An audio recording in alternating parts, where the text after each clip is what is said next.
सीधे ले चलते हैं आपको उत्तरकाशी, जहां सीएम धामी वहां से लाइव है।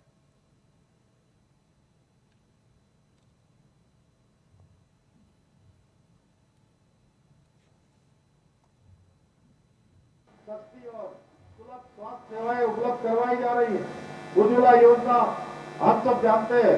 उज्ज्वला योजना ने हमारी माताओं बहनों के जीवन में एक क्रांतिकारी परिवर्तन लाने का काम किया है। अंत्योदय योजना के तहत भी 13,000 से अधिक और खाद्य सुरक्षा योजना के तहत 34,000 से भी अधिक परिवारों को काशी हमारे उत्तरकाशी जनपद में लाभान्वित होने का मौका मिला है। सड़क, रेल, हवाई सेवाएं तेजी से इन 9 सालों में बढ़ी है। अगर हम उसके अंतर को देखते हैं तो अंतर बहुत बड़ा है। जहां 65 सालों में 66 सालों में और इन 65 सालों में 66 सालों में और देश की आजादी के 75 साल पूरे हो जाने पर मैं कह सकता हूं कि 9 साल माननीय प्रधानमंत्री जी के चहुमुखी विकास के साल रहे हैं। वहीं आज जो लोग तमाम प्रकार से जो आज सरकार की आलोचना करते हैं, जो देश विदेशों में जाकर आजकल लोकतंत्र की दुहाई देते हैं, जिनके समय में देश को आपातकाल थोपने का काम हुआ था, जिन्होंने देश के अंदर जबरदस्ती आपातकाल लगाया था, लोगों के नाखून निकाल दिए गए थे, लोगों को शीशा पिला दिया गया था, तमाम प्रकार की यातनाएं और तमाम प्रकार के कष्ट देने का जिन्होंने काम किया था, वो आज लोकतंत्र की दुहाई देते हैं और विदेशों में जाकर देश को बदनाम करने का काम करते हैं। भाइयों बहनों, मैं आज इस बाबा विश्वनाथ की धरती से आप सबसे कहना चाहता हूँ कि अब समय आ गया है कि देश जिस प्रकार से आज हमारे प्रधानमंत्री मोदी जी के नेतृत्व में आगे बढ़ा है, आज वास्तव में हर भारतवासी का सम्मान बढ़ा है। भारत का मान सम्मान और स्वाभिमान पूरी दुनिया के अंदर बढ़ा है। आपने देखा होगा हाल के दिनों में जिस प्रकार से प्रधानमंत्री मोदी जी का विदेश की धरती पर दुनिया के देशों के द्वारा जिस प्रकार से स्वागत किया गया, वो स्वागत अभूतपूर्व था, न भूतो न भविष्यति। पहले भी देश के प्रधानमंत्री विदेश की धरती पर जाते थे, लेकिन पता भी नहीं लगता था कि भारत के प्रधानमंत्री विदेश में गए हैं। अब आपने देखा होगा जो दुनिया के सबसे शक्तिशाली राष्ट्र हैं, वहां के प्रधानमंत्री, वहां के राष्ट्राध्यक्ष स्वयं आगे आकर मोदी जी का जिस प्रकार से सम्मान कर रहे हैं, सारे प्रोटोकॉल तोड़ रहे हैं, सारी वहां की संस्कृति को बदल रहे हैं। ये मोदी जी का सम्मान जरूर हो रहा है, लेकिन भारत के 140 करोड़ लोगों का सम्मान आज देश दुनिया में हो रहा है। भाइयों बहनों, एक भारत श्रेष्ठ भारत की कल्पना लेकर जो मोदी जी आगे बढ़ रहे हैं। आज उत्तराखंड के अंदर भी उन्होंने हमको विकास के लिए 9 रत्न दिए हैं, विकास के 9 रत्न दिए, जिसमें बद्रीनाथ केदारनाथ धाम का पुनर्निर्माण है, केदारनाथ हेमकुंड साहब का रोपवे का निर्माण है, मानस खंड मंदिर माला मिशन है, होम स्टे जो कि हमारे उत्तराखंड के अंदर आज आने वाले समय में एक बहुत बड़ी आर्थिकी का आधार बनने वाला है, बहुत बड़ी आजीविका का आधार बनने वाला है।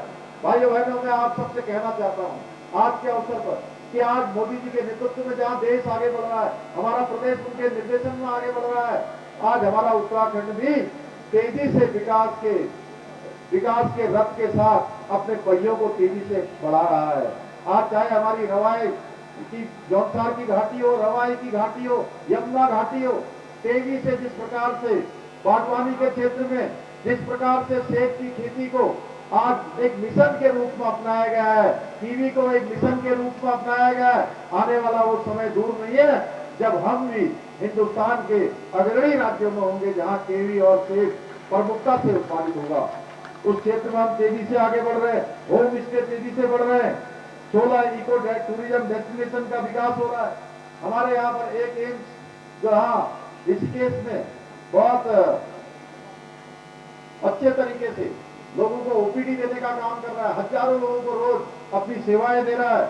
वहीं आने वाले समय में टेरी लेक डेवलपमेंट परियोजना भी धरातल पर उतरने वाली है।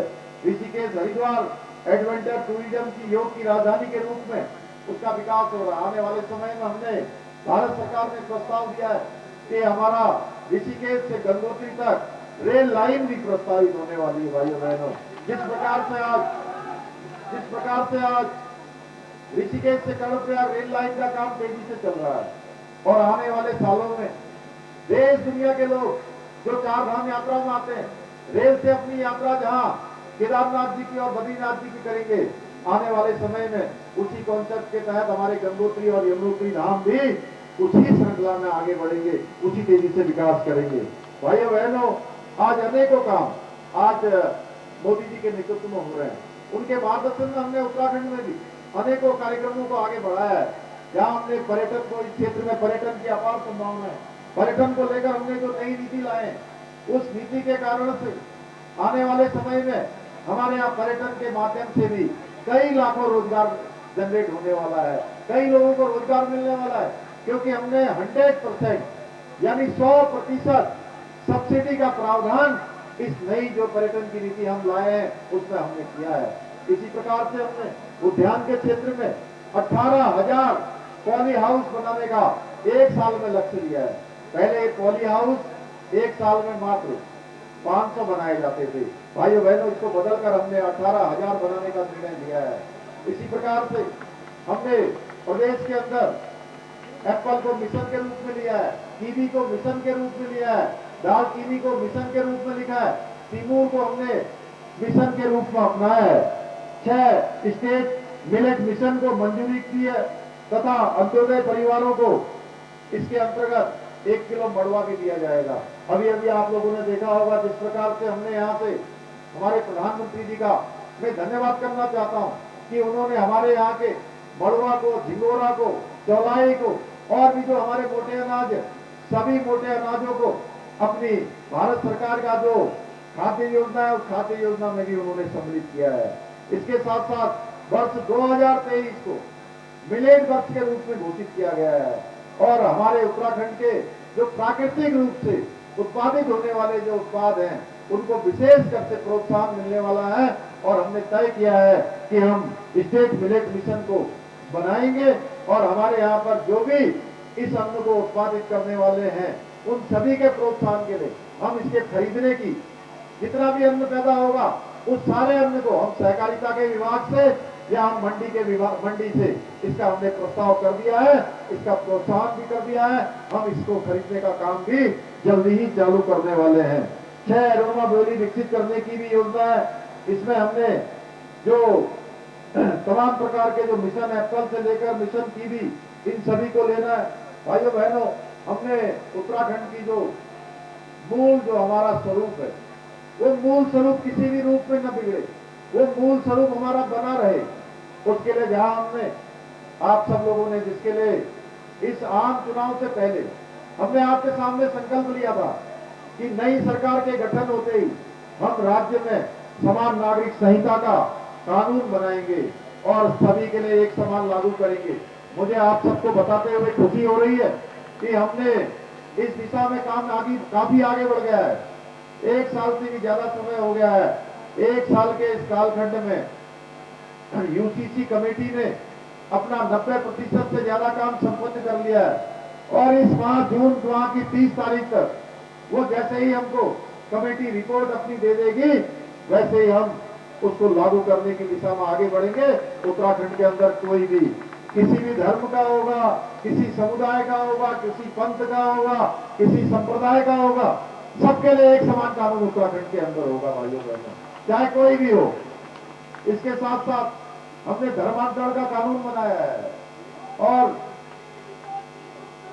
धर्मांतरण का कानून इसमें हमने 10 साल तक की सजा का प्रावधान किया है और कोई भी अब पहले की तरह बहलाकर, फुसलाकर, डराकर, धमकाकर या कोई लालच देकर अब हमारे उत्तराखंड के अंदर कहीं भी इस प्रकार के पाप को आगे नहीं बढ़ा पाएगा। हमने इस पाप को वहीं पर रोकने का काम किया। भाइयों बहनों, ये महापाप जो उत्तराखंड के अंदर चल रहा था। इसी प्रकार से मैं एक बात और बताना चाहता हूँ। आपने देखा होगा 2012 से 13 से 14 से लगातार नकल की बात चलती थी। कोई परीक्षा होती थी तो नकल हो जाती थी, पर्चा लीक हो जाता था, पेपर लीक हो जाता था, पेन ड्राइव पर नकल हो जाती थी, क्वेश्चन बैंक लीक हो जाता था। भाइयों बहनों, हमारे नौजवान भाई बहनों में अविश्वास उत्पन्न हो रहा था, उनका विश्वास कम हो रहा था। उनको लगता था कि हम पढ़ाई करेंगे, हम मेहनत करेंगे, परिश्रम करेंगे, लेकिन हमारा चयन होगा कि नहीं होगा इसकी कोई गारंटी नहीं।